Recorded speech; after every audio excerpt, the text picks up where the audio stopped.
G'day, Peter Kibble from Howard Bowman. So, candidate 34.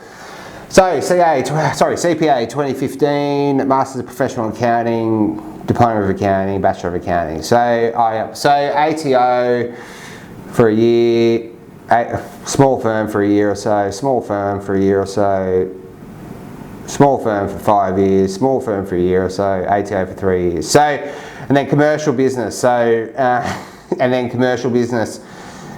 And then commercial business. So, like, this person's going to find it tough. They've had a heap of jobs over like a 10-year period. It'll be longer than 10 years, but like, let's say 15 years, 20 years, whatever. They've had a heap of like shortish roles, like between 6 and 12 months, and then you know, to their credit, they've also got a few of their like longer term roles as well, like the ATO. I think they were there for 3 or 4 years or so. So yeah, like they're okay, but the main issue is just going to be like what are the reasons for them changing jobs so frequently, and then also like with what they've actually been doing, like they've worked in commerce, they've worked in an accounting firm, they've worked in the ATO, they worked back in an accounting firm, then went back to the ATO. It's like what's going on there? Like, why did you make those moves? So, from memory, this person is on a not on a ridiculous salary. I think he was on like not much. So from memory, like he wasn't on much money and he was having a hard time getting a job. Like, this is a really good example of somebody who has just changed. They've changed service lines, they've changed industries, they've changed everything so many times that they've had to start again every time. And so they've got 15 years experience, let's go 20 years experience, 22 years experience, but they're probably viewed as somebody with 5 years experience. So like it's going to be really hard for this person. But if they want to move to commerce, I definitely think it's possible.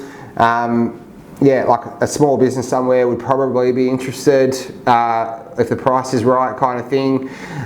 If they want to move to a mid-tier, I think they're going to struggle, to be honest. Like, unless they, I wouldn't even know which mid-tiers would be interested. There might be one or two. If they want to, so this person is going to find it hard. Like, every now and then you get people like this. Like on paper, they've probably got some decent experience. They're probably a decent candidate, and they're probably, they'll be able to get a job. They'll definitely be able to get a job. But like the immediate reaction to this CV, if we were to send it to a firm, would be like just too many jobs basically. But yeah, like okay, recommendations: moving to commerce if you want, but I don't know. Moving to a mid-tier accounting firm, it's going to be tough. Like, I don't know which mid-tier firms will be interested, purely because they would have to start as like an intermediate or senior maybe. It's just too hard. ATO, like, I actually think they're probably going to be better off trying to figure out, like, they need to make a decision what they want to do. So, do they want to stay at the ATO and become like an expert in that tax stuff at the ATO, or do they want to move back into professional services? In which case, if they want to move back into professional services and they've made that decision, then they have to find somewhere they can stay for the next 5 years. Full stop, end of story.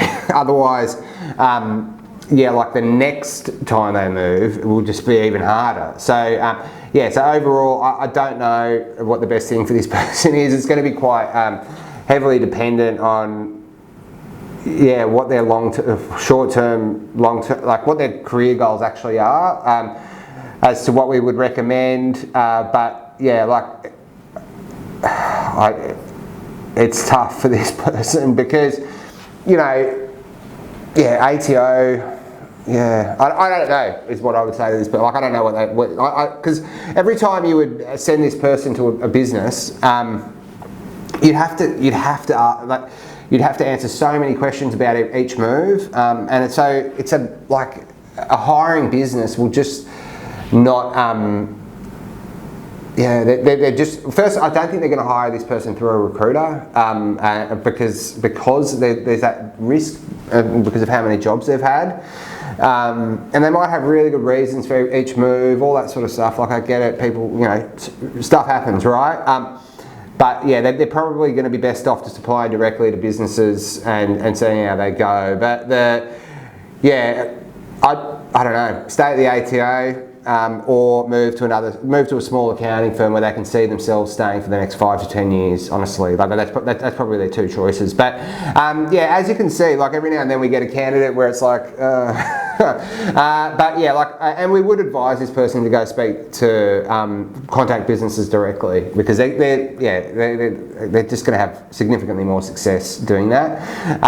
But yeah, like overall, I think he presented well. He had good communication, all that sort of stuff. But it was just more, really hard candidate to help, unfortunately. But as you can tell, everyone's situation is different. If you are interested in some more tailored advice for yourself, feel free to get in contact. Always happy to speak with people. And thanks for watching.